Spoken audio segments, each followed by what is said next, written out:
Hello everyone, स्वागत है आपका आज की क्लास में और मैं हूं आपका नेट वाला भैया। हाँ जी, आज की क्लास में क्या करेंगे सर? आज की क्लास में बूस्टअप सीरीज के लिए पेपर टू कॉमर्स की इंटरनेशनल बिजनेस की जो है हम और भी जो एमसीक्यूज हैं, या तो प्रीवियस ईयर क्वेश्चन से रिलेटेड या कुछ क्वेश्चन ऐसे होंगे जो आपके एक्सपेक्टेड होंगे, वो क्वेश्चन आज हम लोग इसमें पढ़ने वाले यानी करने वाले हैं, है ना। तो चलिए चलते हैं क्लास में और आपकी एग्जाम की प्रिपरेशन की करते हैं जी बूस्टअप। नहीं, चलिए चलते हैं क्लास में। देखिएगा, ये देखिएगा जी आपका, ये आपको पता ही है कि नेट वाला भैया टेलीग्राम चैनल है, उसको ज्वाइन कर लीजिए, आपको नोट्स वहां मिल जाएगा और कोई प्रॉब्लम हो तो व्हाट्सएप कर लीजिए, आपको नंबर दिया गया है। आइए देखिएगा जी, चलते हैं पहला क्वेश्चन में, है ना। क्या बोल रहा है क्वेश्चन? कह रहा है which of the following policy, क्या बोल रहा है जी, which of the following policy has lost its sheen consequent to implementation of GST laws in India. जो जीएसटी लॉ जो आया, ठीक है, कौन से लॉ को छोड़ने के बाद आया? ठीक है, कौन सा लॉ था सर? सर वो लॉ तो मल्टी पॉलिसी थी, नहीं सर, वहां मनी सप्लाई चेक करते हैं। ट्रेड पॉलिसी नहीं, वहां पे बिजनेस वो नहीं होता। EXIM policy, export import policy नहीं सर, यहाँ ये आई थी जी फिस्कल पॉलिसी। तो इसका आंसर क्या हो गया? हाँ जी, फिस्कल पॉलिसी इसका आंसर हो गया जी। चलिए दूसरा है जी EPRG framework. Sir EPRG framework क्या है? सर ईपीआरजी फ्रेमवर्क को बोलते हैं एथनोसेंट्रिक, पॉलीसेंट्रिक, रीजियोसेंट्रिक और जियोसेंट्रिक ओरिएंटेशन। ये आपको हो गया जी सेकंड नंबर का आंसर। ये देखिए जी, अब आइए जी थर्ड नंबर में चलते हैं। थर्ड नंबर में क्या है जी? देखिए जी, मैंने आपको जब क्लास कराया था, आपका वीडियोस अवेलेबल है यूट्यूब पे, वो देख सकते हैं। जब मैंने आपको इंटरनेशनल बिजनेस का थ्योरीज ऑफ इंटरनेशनल ट्रेड के चैप्टर्स करवाए थे, वहां पे आपको मैंने बताया था कि देखिएगा कि आपके ऑथर्स के नेम और थ्योरीज के नेम आएंगे जो बहुत बार पूछे जाते हैं। और वो देखिए जी आ गया, ये प्रीवियस ईयर क्वेश्चन है। क्या कह रहा है? कह रहा है स्टेफन लिंडर ने कौन सी थ्योरी दी थी जी? याद करो, है ना। ये आई थिंक ये थ्योरी है कंट्री सिमिलैरिटी थ्योरी, नहीं। और उसके बाद क्या है जी? रेमंड वर्नर ने, चलो रेमंड वर्नर थोड़ा नया लग रहा है, आगे देखते हैं। हक्सर ऑली ने कौन सी थ्योरी दी थी? हक्सर ऑली ने फैक्टर प्रोपोर्शन थ्योरी दी थी। ये ऐसे इसको मैच कर देता हूं, ज्यादा अच्छा लगेगा। देखिएगा हक्सर ऑली का कौन सा है जी? 4। एडम स्मिथ ने कौन सा दी थी जी? Third, absolute advantage theory. फिर उसी तरह रेमंड वर्नर ने क्या दिया? Product life cycle theory. और स्टेफन लिंडर ने क्या दिया? Country similarity theory. तो क्या हो जाएगा? ए का 2, है ना, बी का 1, सी का 4 और डी का 3rd। ये देखिए ये आंसर हो जाएगा जी सेकंड नंबर। नहीं, हाँ जी सर, बिल्कुल सही हो जाएगा। आगे देखिए, आगे क्या कह रहा है? हाँ इसको देखिए, एक मिनट, थर्ड नंबर किया ना हमने? हाँ थर्ड नंबर किया, ठीक है। अब है फोर्थ नंबर। फोर्थ नंबर में क्या बोल रहा है? देखिएगा जी, ये माइक्रो मैक्रो एनवायरनमेंट का दिया गया है कि बिजनेस एनवायरनमेंट में एनवायरमेंटल टेक्निक्स होती हैं, है ना, वो टेक्निक्स के बारे में इसमें चर्चा करिए। आइए इसको देखते हैं। इसमें आपने क्या पढ़ा? External, internal. एक्सटर्नल के दो पार्ट, माइक्रो और मैक्रो।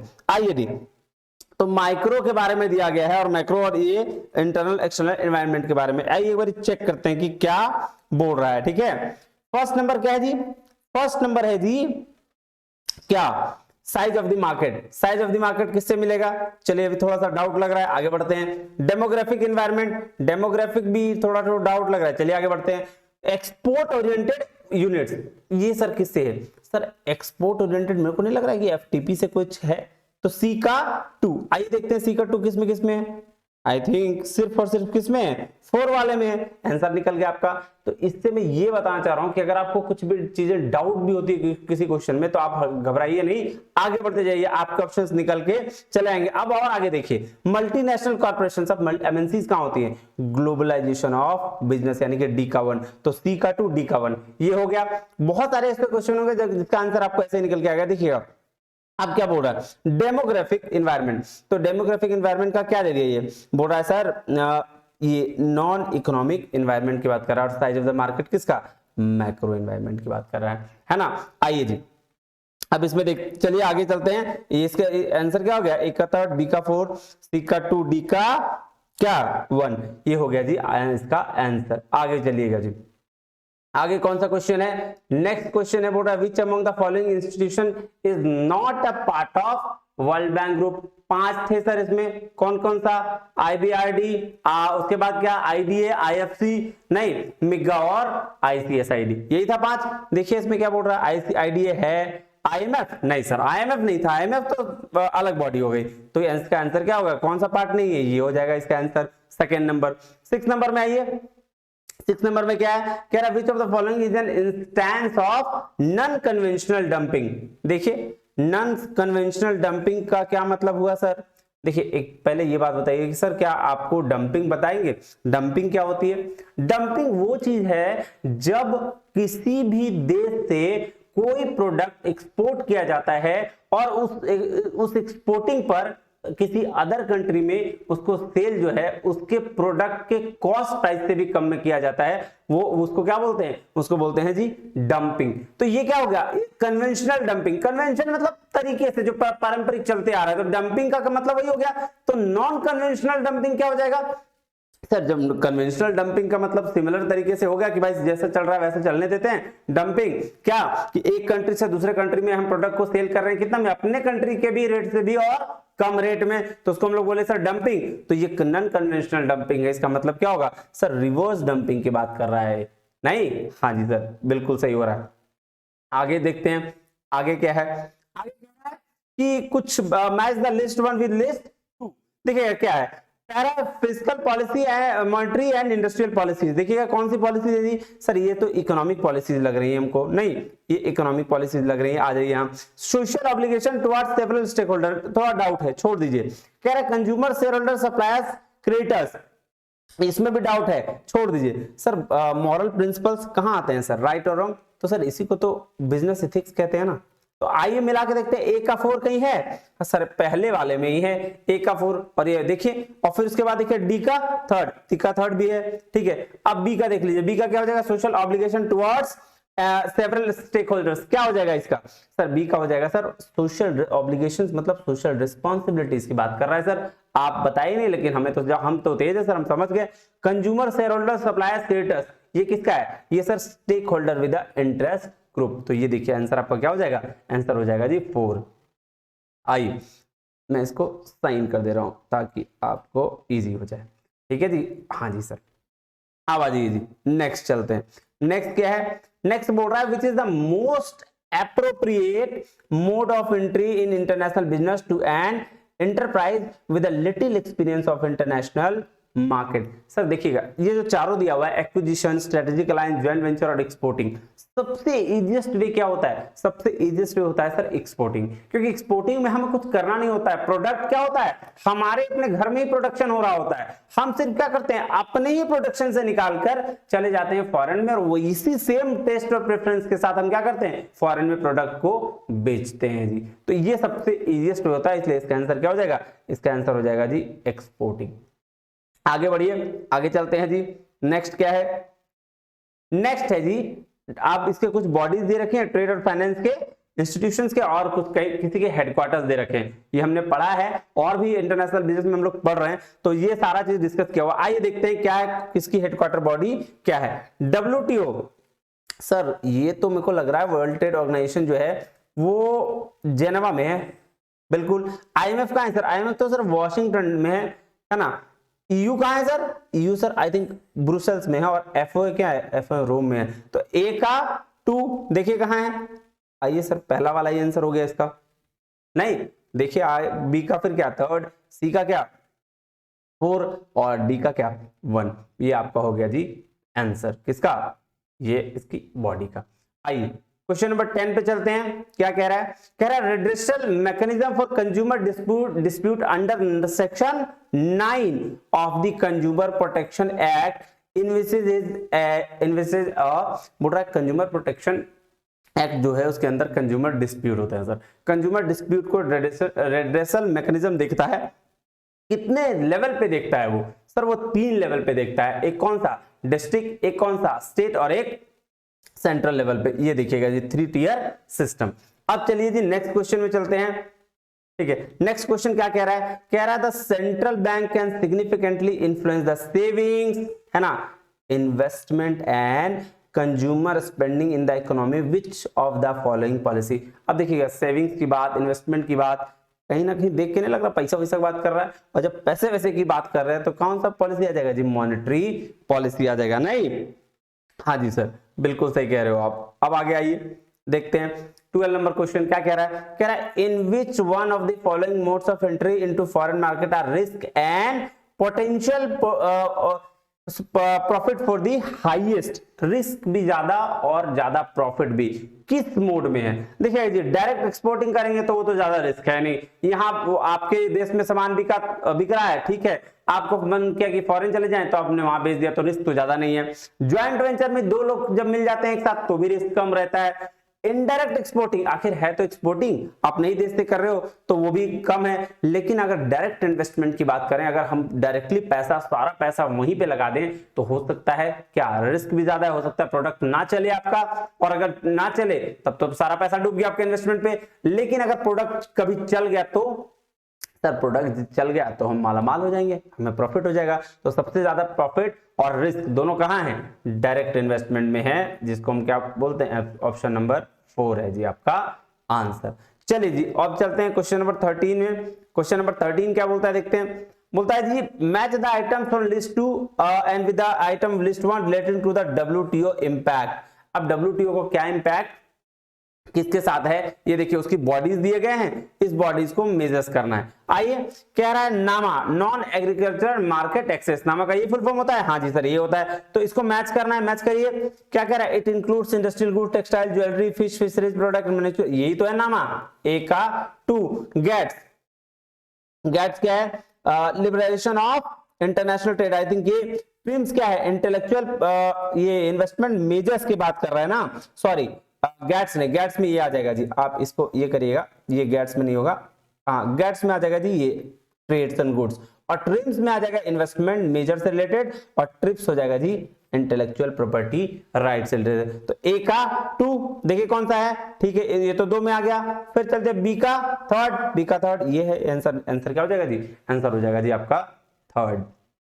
ये देखिएगा, आपको पता है ट्रिम्स का मतलब होता है trade related intellectual investment measures, और ट्रिप्स का मतलब इंटेलेक्चुअल प्रॉपर्टी राइट्स। तो नाम अगर आपको याद है इसके फुल फॉर्म, तब भी आपका आसानी से आंसर इसका निकल जाता। हाँ जी सर, बिल्कुल सही कह रहे हो। आइए अब चलते हैं नेक्स्ट क्वेश्चन में। कह रहा है choose the correct code of the following statement being correct और इनकरेक्ट, सही है या गलत है ये देखना है। कह रहा है इंटेलेक्चुअल प्रॉपर्टी, पहला statement, intellectual property is a category of property that includes intangible creations and human intellect, बिल्कुल सही है। कहता है आईपीआर, दूसरा statement, IPR does not include trade secrets and moral rights. क्या बात कर रहे हो सर? आईपीआर उसी के लिए होता ही है कि ट्रेड के सीक्रेट और मोरल राइट्स के लिए तो है इंटेलेक्चुअल प्रॉपर्टी राइट, जिसमें हम कॉपीराइट, पेटेंट्स, ट्रेडमार्क ये सारी चीजें करते हैं। तो सर पहला तो सही है, पहला स्टेटमेंट क्या है? सही है, लेकिन दूसरा क्या है? गलत है। तो इसीलिए आंसर क्या हो जाएगा? First is correct and second is incorrect, है ना? हाँ जी सर, चलते हैं अब नेक्स्ट क्या है? नेक्स्ट है जी, आइए नेक्स्ट वाला देखते हैं। ये बड़ा इंटरेस्टिंग टॉपिक है सर, बैलेंस ऑफ पेमेंट से रिलेटेड है। क्या कह रहा है देखते हैं। कहता है match the item with list 1 with the item of list 2 and choose correct answer from the code given below. देखिए इस क्वेश्चन को पढ़ने से पहले मैं आपको थोड़ी चीजें एक्सप्लेन कर दे रहा हूं। देखिएगा, जब करंट अकाउंट की बात आती है तो उसमें बैलेंस ऑफ ट्रेड और बैलेंस ऑफ इनविजिबल अकाउंट दोनों आते हैं। जब कैपिटल अकाउंट की बात आती है तो कैपिटल अकाउंट में क्या होगा? एसेट्स से रिलेटेड, एसेट्स और प्रॉपर्टीज से रिलेटेड जितना भी ट्रांजैक्शंस होगा उसको हम लोग क्या बोलेंगे? Capital account. अब करंट अकाउंट में दो चीजें, बैलेंस ऑफ ट्रेड और बैलेंस ऑफ इनविजिबल अकाउंट। अब बैलेंस ऑफ ट्रेड में क्या होगा? सिर्फ इंपोर्ट और गुड्स से रिलेटेड चीजें होंगी, लेकिन जैसे ही import of services, unilateral transfer की बात आ जाएगी वो क्या आ जाएगा? बैलेंस ऑफ पेमेंट्स बोलेंगे उसको, बैलेंस ऑफ इनविजिबल अकाउंट बोलेंगे। और जब ये तीनों मर्ज हो जाएंगे, बैलेंस ऑफ ट्रेड भी और बैलेंस ऑफ इनविजिबल अकाउंट भी, जिसमें आपका इंपोर्ट ऑफ गुड्स भी होगा, सर्विस भी होगा, यूनिलैटरल ट्रांसफर भी होगा, फैक्टर इनकम भी होगा, ये सारी चीजें होंगी, तो इसको हम लोग बोलेंगे जी बैलेंस ऑफ पेमेंट। तो 4 तरीके की चीज, सबसे बड़ा क्या? बैलेंस ऑफ पेमेंट, ठीक है, सॉरी बैलेंस ऑफ पेमेंट, जिसमें आपका करंट और कैपिटल दोनों अकाउंट आ रहा है, ठीक है। उसके बाद करंट और कैपिटल अकाउंट के नीचे क्या? करंट अकाउंट में दो चीज, बैलेंस ऑफ ट्रेड और balance of invisible account. Balance of trade में क्या क्या sir, import of goods and, सिर्फ goods, sorry import and export of goods. और बैलेंस ऑफ इनविजिबल में क्या sir, import of services, factor income, और क्या sir, import of unilateral transfers. ये किस में आ गया, बैलेंस ऑफ इनविजिबल में। और बैलेंस ऑफ इनविजिबल और ये मिला के बैलेंस ऑफ ट्रेड मिला के हो गया जी current account. Sir current account में हो गया कैपिटल अकाउंट। क्या कैपिटल अकाउंट में वो सारी चीजें जो क्या, जो आपके असेट्स और प्रॉपर्टीज को लेकर ट्रांजेक्शन होती है, वो सारी चीजें। चलिए अब आगे देखिए क्या करके बनेगा। देखिए बैलेंस ऑफ ट्रेड क्या मैंने बोला, बैलेंस ऑफ ट्रेड बोला जी वैल्यू ऑफ एक्सपोर्ट एंड क्या इंपोर्ट। देखिए कहीं है, ये देखिए जी आ गया। करंट अकाउंट क्या, करंट अकाउंट में दोनों है ना, क्या जी, import of goods and import and export of goods and services and unilateral transfer of goods and service. देखिए ये दोनों आ गया ना। Import and export of goods क्या था, बैलेंस ऑफ ट्रेड। उसके साथ अगर क्या जुड़ गया, यूनिलैटरल ट्रांसफर जुड़ गया, फैक्टर ऑफ ये जुड़ गया, फैक्टर इनकम जुड़ गया, और क्या जुड़ गया, और सर्विसेज जुड़ गया एक्सपोर्ट इंपोर्ट के, तो वो क्या हो जाएगा, वो हो जाएगा जी करंट अकाउंट। और पर्टिकुलर रहा तो एक बैलेंस ऑफ ट्रेड, एक बैलेंस ऑफ इनविजिबल अकाउंट। चलिए अब बैलेंस ऑफ पेमेंट में देखते हैं क्या बोल रहा है। बैलेंस ऑफ पेमेंट क्या बोल रहा है, बोल रहा है बैलेंस ऑफ पेमेंट, और ये देखिए third number, all economic transaction between a country residence and residence of other countries. सारे इकोनॉमिक ट्रांजैक्शन की बात करें तो बैलेंस ऑफ पेमेंट आ जाएगा। और लास्ट है जी कैपिटल अकाउंट। कैपिटल अकाउंट में सारे एसेट्स से रिलेटेड ट्रांजैक्शन होते हैं, transaction leading to changes in financial assets and liabilities of a country. ये देखिए किसमें था 1 का 4, एक है उसका बी का क्या, बी का 1, तो आंसर क्या हो जाएगा जी, आंसर हो जाएगा जी आपका 1 हो जाएगा।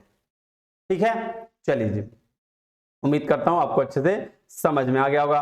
चलिए अब चलते हैं जी 16 नंबर क्वेश्चन में। 16 नंबर क्वेश्चन क्या कहता है, कहता है विच one of the following is not basic function of WTO. कौन सा कह रहा है, क्या बेसिक फंक्शन ऑफ डब्ल्यूटीओ का नहीं है।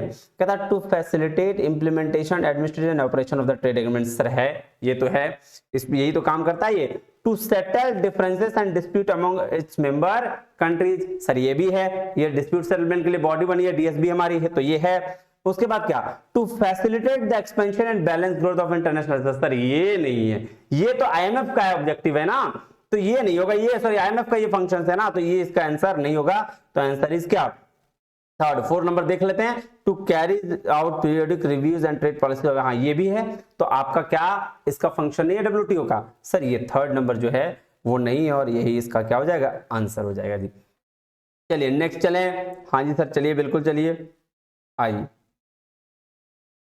ध्यान दीजिएगा। ये कह रहा है 17 नंबर में क्या कह रहा है, कह रहा है match the items of list 1 with the item list 2 and choose the correct answer from the following code. देखिएगा जी, इसको पढ़ाने से मैं थोड़ा सा आपको बता देता हूं कि एनवायरनमेंट क्या चीज है ना, एनवायरमेंटल टेक्निक से रिलेटेड ये क्वेश्चन है, तो आज को ध्यान देखिए। देखिए जी हम लोग क्या पढ़ रहे हैं, हम लोग पढ़ रहे हैं जी इंटरनेशनल ट्रेड एंड बिजनेस, ठीक है। हाँ तो अब हम लोग क्या ग्लोबल लेवल की बात करेंगे, बिल्कुल बात करेंगे सर। तो उससे रिलेटेड जो टेक्निक्स, एनवायरमेंटल टेक्निक्स हैं वो 2 तरीके की, एक को बोलते हैं एक्सटर्नल एनवायरमेंट, एक को बोलते हैं जी इंटरनल एनवायरमेंट। इंटरनल एनवायरमेंट तो चलो आपके ऑर्गेनाइजेशन के अंदर की चीजें हो गई, आपके ये के अंदर की चीजें हो गई, लेकिन एक्सटर्नल में होते हैं 2, एक होता है जी माइक्रो, एक होता है जी मैक्रो। तो माइक्रो फैक्टर जो होते हैं वो भी कॉम्पिटिटर्स वगैरह होते हैं नहीं, और मैक्रो फैक्टर जो होते हैं उसमें होती है जी पेस्टल एनालिसिस।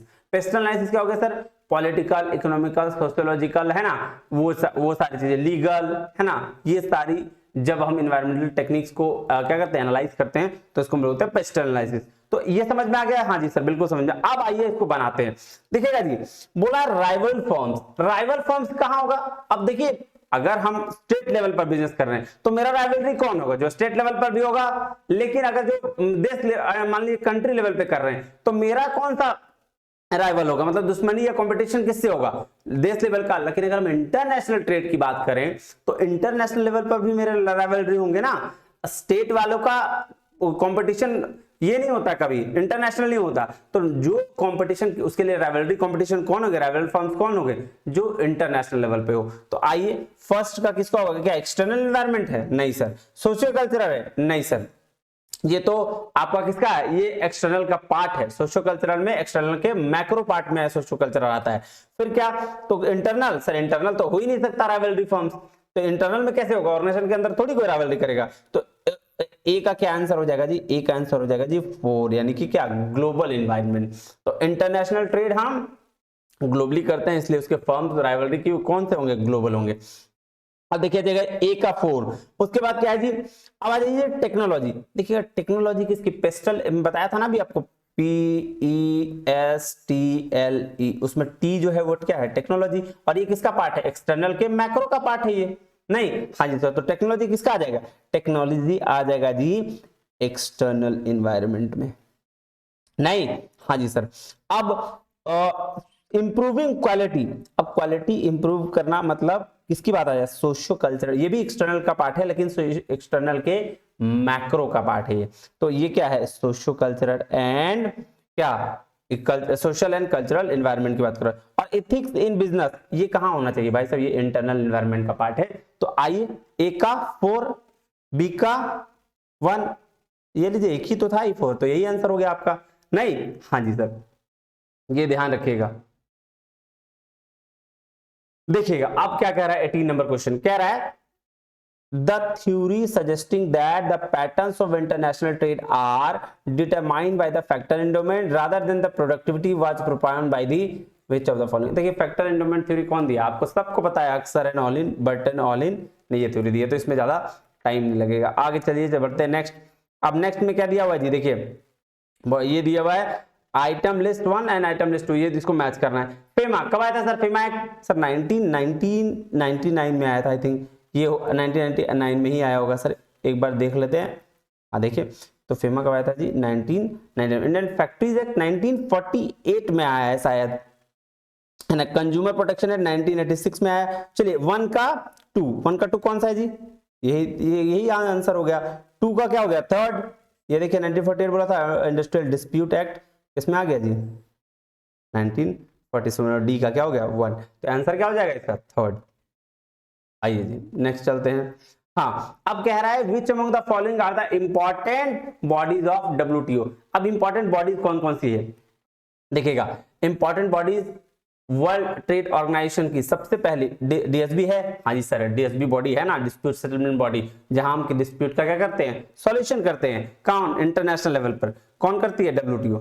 दूसरा क्या, नाफ्टा है, नहीं सर नाफ्टा तो कहां से, ये तो रीजनल एग्रीमेंट वाला है, तो ये तो नहीं होगा, दूसरा हटाइए। ट्रेड पॉलिसी, हाँ TPRB भी है, ये भी है सर। एशियन फिर रीजनल में आ जाएगा, तो ये नहीं होगा। Council for trade in goods, ये है सर। IBRD क्या सर, ये तो एक बैंक है, वर्ल्ड बैंक की बात कर रहे हो, तो वो होगा नहीं। गैट WTO के ही पहले वाला बॉडी है, तो इसको भी हटा दो, तो आंसर क्या हो जाएगा 1, 3, उसके बाद क्या 5 और 7, 1, 3, 5 और 7, आंसर इज 3rd। देखिए जब आप पढ़ेंगे ना तो क्वेश्चंस का आंसर आपके हाथ में ऐसे निकल के आएगा, बार बार बोलेगा भाई साहब ले जाओ, यही आंसर है, हम यही आंसर है, ऐसा बोलेगा जब आप पढ़ेंगे, और पढ़े नहीं होंगे तो भाई साहब दिक्कत तो होगी। क्या बोल रहा है 21 का, देखिए कह रहा है statement, through free trade policy there will be free access to market. सही बात है, अगर फ्री ट्रेड पॉलिसी होगा तो क्या होगा, आपको फ्री एक्सेस मिल जाएगा मार्केट में, और फिर आप क्या कर सकते हो, बिजनेस अच्छे से कर सकते हो। कहता है regional economic integration lead and increase in efficiency in production. हाँ सही बात है, रीजनल इकोनॉमिक इंटीग्रेशन होता ही इसके लिए है, नहीं, हाँ जी सर बिल्कुल इसके लिए होता है। तो बहुत सारे क्या हो जाएंगे, करेक्ट, ठीक है। आइए चलते हैं नेक्स्ट क्वेश्चन पे। देखिएगा क्वेश्चन नंबर 22 क्या कह रहा है, क्वेश्चन नंबर 22 जी आपका, एक मिनट भागता है, बहुत जल्दी आ रही है। हाँ कह रहा है if the amount claimed by a consumer as a compensation is 89 lakh, the case under the consumer protection act shall be fixed. देखिए जी इसमें कुछ चेंजेस आए हैं, अभी का रूल है वो चेंज हुआ है, पहले का अगर ये रूल रहता तो 18 लाख किस में आता, ये सर आ जाता डिस्ट्रिक्ट में, क्योंकि पहले का जो रूल था उसमें था 1 करोड़ तक का जो भी कोई सॉल्यूशन होता वो कहां होता, वो होता सर डिस्ट्रिक्ट में। 1 करोड़ से 10 करोड़ का होता तो वो हो जाता स्टेट में, और 10 करोड़ से अबव हो जाता तो कहां होता, तो होता वो सर सेंट्रल लेवल यानी नेशनल लेवल में। लेकिन अब क्या रूल आया है, आइए पहले रूल देख लेते हैं, फिर उस हिसाब से समझ में आएगा आपको। ये देखिए अब का जो रूल है, सेंट्रल नोटिफाई किया रिसेंट में 2001 ये वाला में, कह रहा है the revised pecuniary jurisdiction for entering consumer complaints shall be up to 50 lakh for district commission, 50 lakh हो गया डिस्ट्रिक्ट के लिए, मोर देन 50 लाख और से 2 करोड़ तक का स्टेट कमीशन, और मोर देन 2 करोड़ नेशनल के लिए। तो अभी के हिसाब से अगर इसका आंसर देखा जाए तो ये किसका हो जाएगा, ये पार्ट है जी स्टेट का। अभी के हिसाब से इसका आंसर क्या हो जाएगा, स्टेट का। और पहले के हिसाब से इसका आंसर क्या होता सर, पहले के हिसाब से इसका आंसर होता डिस्ट्रिक्ट, लेकिन अब मैं अभी के हिसाब से लेके चल रहा हूं तो स्टेट कंज्यूमर डिस्प्यूट रेडर्सल क्या कमीशन, इसकी बात करते हैं। आइए जी नेक्स्ट, ये देखिए जी पुराना रूल था, ये पुराना rule before old rule. District था 1 करोड़, स्टेट था 1 से 10 करोड़, सेंट्रल कमीशन था 10 करोड़ से अब आ जाइए। 23 क्वेश्चन क्या कह रहा है, असर्शन और रीजन है। कह रहा है the internal factors are generally regarded as a controllable factors. हाँ इंटरनल फैक्टर होता है, ये हम लोग पढ़े ना इंटरनल और एक्सटर्नल फैक्टर। तो इंटरनल क्यों होता है, वो कंट्रोल कर सकते हैं, उसी को तो हम लोग बोलते हैं इंटरनल फैक्टर, ताकि ऑर्गेनाइजेशन के अंदर की चीजें होती है जो मेरे हाथ में होता है। तो ठीक है, ये बात तो सही बोल रहा है। कहता है since the company has control over internal factors, बिल्कुल सही है sir, A R true R is the correct explanation. वही तो बात कर रहा है ऊपर, कह रहा है सर क्या कि इंटरनल फैक्टर कंट्रोल फैक्टर है, इसलिए ऑर्गेनाइजेशन क्या करती है, कंट्रोल कर सकती है इंटरनल फैक्टर को। एकदम सही बात है। आप चलिए क्वेश्चन नंबर 24 में चलते हैं जी। कह रहा है which is the most potent driver of business transformation during covid pandemic. भाई साहब कोविड-19 पैंडेमिक के टाइम में क्या क्या आप ट्रांसफॉर्मेशन हुआ बिजनेस का, एकदम सबसे ज्यादा ट्रांसफॉर्मेशन किस चीज में हुआ उसकी बात कर रहा है। देखिए एथिकल कंसिस्टेंसी नहीं सर, ये तो नहीं था। Scale economies and pricing power नहीं सर, ये तो नहीं था। टेक्नोलॉजी एडॉप्शन एंड इनोवेशन, ये था सर, यही तो था। टेक्नोलॉजी तो अडॉप्ट किया गया जिसकी वजह से सब यूट्यूब पे छा गए, नहीं हर जगह ऑनलाइन एजुकेशन की बात हो गई, टेक्नोलॉजी को अडॉप्ट किया, इनोवेशन की बात की गई, जहां पे नए नए हमारे क्या साइंटिस्ट ने बहुत सारा चीज का इनोवेशन किया, वैक्सीन बनाई, बहुत सारा चीज और भी है ना, मार्क्स वगैरह भी यही पे बनने लगा। तो ये सारी जो टेक्नोलॉजी को एडॉप्शन और इनोवेशन का। सप्लाई चेन लॉजिस्टिक नहीं, ये तो था ही नहीं, ये भी नहीं, ये भी नहीं, ये भी नहीं। तो आंसर क्या, आंसर जी थर्ड। ठीक है, चलिए चलते हैं 25 नंबर क्वेश्चन में। क्या कह रहा है, कह रहा है which of the following entity has recently been negotiated to replace NAFTA with effect from July 2020। Sir NAFTA को रिप्लेस किसने किया था सर, नाफ्टा को यूएसएमसीए ने किया था, United states Mexico Canada agreement ने, ये आपको क्या रिप्लेस किया गया। तो आंसर आपका हो जाएगा जी सेकंड। आ जाइए जी थर्ड में चलते हैं, सॉरी 26 में चलते हैं। क्या कह रहा है, कह रहा है occasional sale of a commodity at a lower price border in order to unload and unforeseen and temporary surplus of the commodity without reducing domestic prices is called क्या क्या कहते हैं सर, persistent कहते हैं कि एक्सपोर्ट करते हैं कि प्रेडेटरी कहते हैं या स्पोरेडिक कहते हैं। आइए एक बार इसके पहले चर्चा करें। वैसे इसको कहते हैं जी स्पोरेडिक डंपिंग। तो आइए पहले समझते हैं कि डंपिंग क्या होता है। अभी तो वैसे तो मैंने देखा, लेकिन फिर भी ये डंपिंग के टाइप से इसको भी डिटेल में एक बार चर्चा करते हैं। देखिए चार्ट में बहुत अच्छे से दिया गया है। क्या कह रहा है, कह रहा है डंपिंग क्या है, एक स्ट्रेटेजी है नहीं जो एक्सपोर्टर फॉलो करता है while determining the export price for international trade। कह रहा है in dumping the exporting country drop the selling price, selling price को क्या करता है, ड्रॉप करता है, even sometimes below the cost, cost से नीचे भी, to the destroy local competition. Later on where there is no local competition the exporting become क्या, the exporting become national raise for the price. मतलब सीधा सीधी कि अपने कंट्री में जितना हम बनाए उससे ज्यादा में जाके, सॉरी उससे कम में जाके विदेशों में बेच दिए, या अपने कंट्री के बनाने से थोड़ा ज्यादा, थोड़ा बहुत ज्यादा, मतलब मार्केट जो था विदेश का उससे बहुत कम रेट में हम क्या किए, सेम लेवल का प्रोडक्ट को बेचना शुरू कर दिया। उसको क्या बोलते हैं जी, डंपिंग बोलते हैं। क्या कह रहा है, स्पोरेडिक डंपिंग क्या होता है, कहता है is practised if company has large unsold inventory it is temporary. देखो ऊपर में वही उसी की बात कर रहा था, नहीं ये देखो क्या ना टेम्पोररी सरप्लस की बात किया ना, तो देखो उसका आ गया, यही चीज है। अब प्रेडेटरी क्या होता है एक बार देख लो। कह रहा predatory is where company regularly sell in the foreign market in lower price. अगर कोई रेगुलर बेसिस पे सेल कर रहा है यही लोअर प्राइस पे, तो उसको हम लोग प्रेडेटरी डंपिंग बोलते हैं। परसिस्टेंट क्या बोल रहा है, is more permanent than predatory where sales is consistently lower price. अच्छा ये प्रेडेटरी होता है थोड़ा कम कम कभी कभी बेचेगा, लेकिन अगर परसिस्टेंट कंटिन्यूअसली बेच रहा है तो उसको बोलते हैं परसिस्टेंट डंपिंग। और रिवर्स डंपिंग तो हमने बताया कि डंपिंग के इफेक्ट को खत्म ये करने के लिए, मतलब जब अगर डंपिंग में क्या होता है कम रेट पर बेचना बाहर में, लेकिन रिवर्स डंपिंग में वो ज्यादा रेट पर बेचता है, तो उसको क्या बोलते हैं, उसको बोलते हैं जी रिवर्स डंपिंग। आइए जी अब है क्वेश्चन नंबर 27 देखते हैं क्या कह रहा है। कह रहा है the mode of joint venturing international business that allows a company to conduct business in another country whose laws discourage foreign ownership is known as। देखिए जी, फॉरेन ऑनरशिप को अगर वो क्या कर रहा है, डिस्करेज कर रहा है, इसका मतलब क्या, वो अपने लॉ को ज्यादा दे रहा है कि मेरे पास जो चीज है वो बेस्ट है, तो उसके लिए क्या यूज करते हैं हम लोग, लाइसेंसिंग यूज करते हैं, क्योंकि लाइसेंसिंग ही ऐसा टेक्निक है जहां पे क्या आपको लाइसेंस दे दिया जाता है कि भाई मेरे जो राइट्स हैं उसको आप क्या करो, यूज करो, तो लाइसेंसिंग इसको बोलते हैं जी। आइए देखिए डिस्कशन दिया हुआ है फ्रेंचाइजिंग और लाइसेंसिंग और कॉन्ट्रैक्ट मैन्युफैक्चरिंग में डिफरेंस क्या है। वैसे मैं आपको बता देता हूँ, फ्रेंचाइजिंग वो होती है जहां आपको बिजनेस का पूरा बिजनेस मॉडल दे दिया जाता है, कैसे करना है बिजनेस ये बता दिया जाता है, फॉर्मूला भी दे दिया जाता है, नहीं उसको बोलते हैं फ्रेंचाइजिंग। लाइसेंसिंग में सिर्फ आपको क्या दिया जाता है, आपको राइट दिया जाता है कि भाई आप इस चीज को बेच सकते हो। और कॉन्ट्रैक्ट मैन्युफैक्चरिंग वो मैन्युफैक्चरिंग होती है जहां एक देश दूसरे देश से कॉन्ट्रैक्ट करता है, क्यों, चीपेस्ट मटेरियल का बेनिफिट उठाने के लिए, समझे, उसको बोलते हैं जी कॉन्ट्रैक्ट मैन्युफैक्चरिंग। आइए नेक्स्ट है, क्या बोल रहा है, Mercosur a South American trade bloc is क्या है। देखिए इसको समझने के लिए ना आइए मैं आपको रीजनल इकोनॉमिक इंटीग्रेशन पहले बताता हूं, फिर आपको ये चीजें क्लियरली से समझ में आएंगी। देखिएगा जी, रीजनल या लेवल ऑफ इकोनॉमिक इंटीग्रेशन क्या होता है सर, ऐसा है इकोनॉमिक इंटीग्रेशन मतलब इकोनॉमी जो है वो इंटीग्रेट हो रही है, क्यों, क्योंकि बिजनेस को हमें क्या करना है, फ्री फ्लो करना है, अच्छे से करना है, तो उसके लिए क्या करें सर, इंपोर्ट और एक्सपोर्ट पर जो लगने वाले बैरियर्स थे उसको हटा दें। अगर हमने अपने ट्रेड को सही कर लें तो क्या होगा, हमारा बिजनेस अच्छे तरीके से होगा। और उसी बिजनेस को सही तरीके से करने के लिए लोगों ने बना क्या रखा है, लेवल्स बना रखे हैं कि हम किस लेवल से सामने वाले कंट्री के साथ जुड़े कि हमारी बिजनेस उतने ही अच्छे तरीके से चलें। क्या हम आगे और भी चीजें जोड़ सकते हैं, क्या हम पॉलिसीज भी एक कर सकते हैं, क्या हम पॉलिटिकल सिस्टम भी एक कर सकते हैं, हम किस लेवल पर आपके साथ जुड़े, मतलब कंट्री इकोनॉमिक इंटीग्रेशन किस तरीके से करे कि आपका बिजनेस और भी एकदम स्मूथ तरीके से चले, तो उसके लिए लेवल बना के रखें। देखिएगा जी, सबसे पहले free trade area. Free trade area होता है जहां आपको बैरियर्स रिमूव कर दिया जाता है। इससे पहले भी हम लोग एक चीज पढ़ते हैं, पीटीए बोलते हैं उसको, प्रेफरेंशियल ट्रेड एरिया।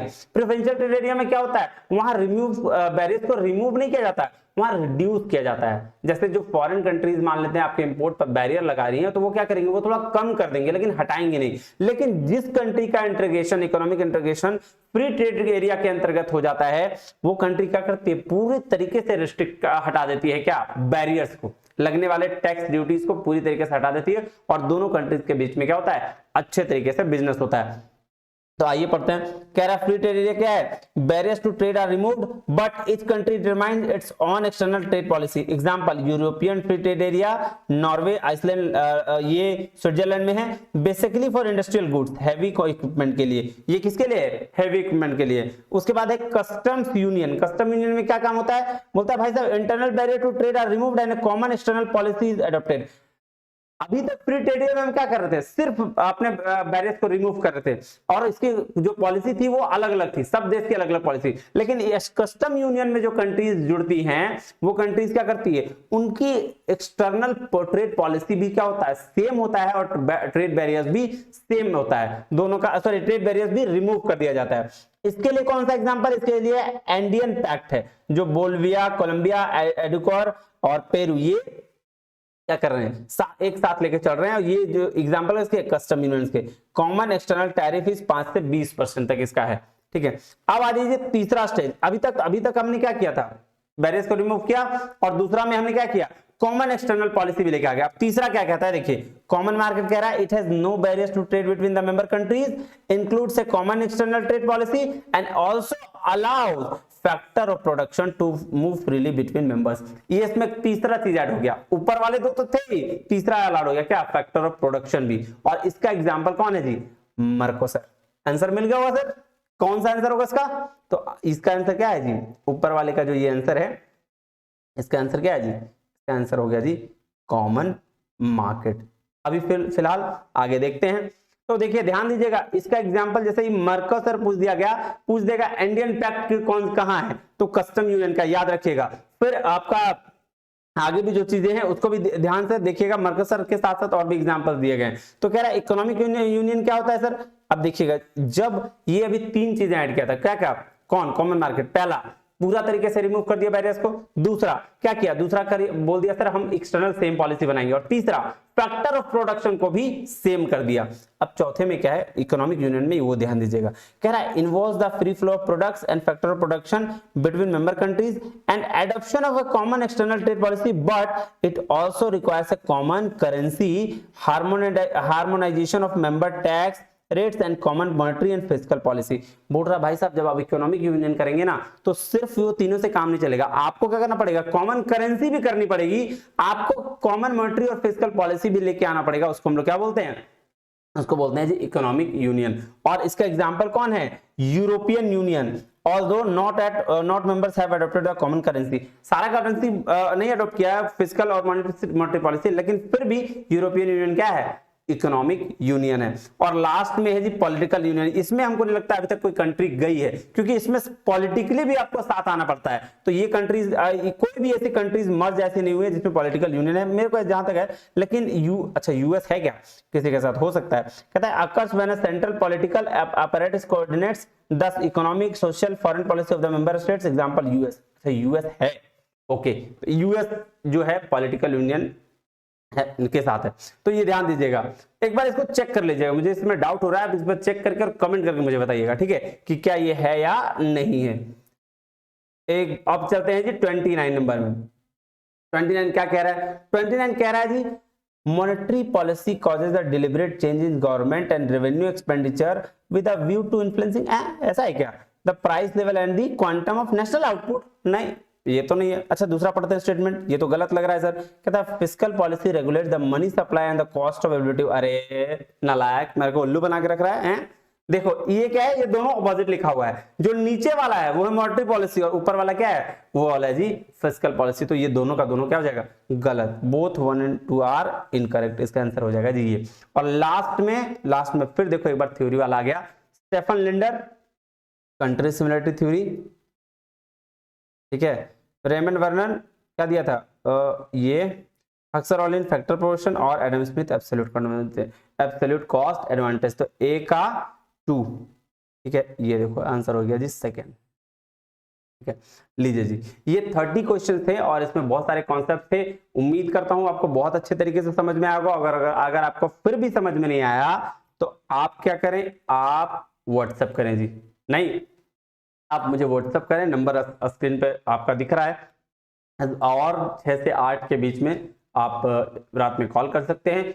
उस समय भी अगर मुझसे जो बन पाएगा मैं आपकी हेल्प करूंगा। तब तक के लिए बहुत बहुत धन्यवाद, थैंक यू वेरी मच, जय हिंद।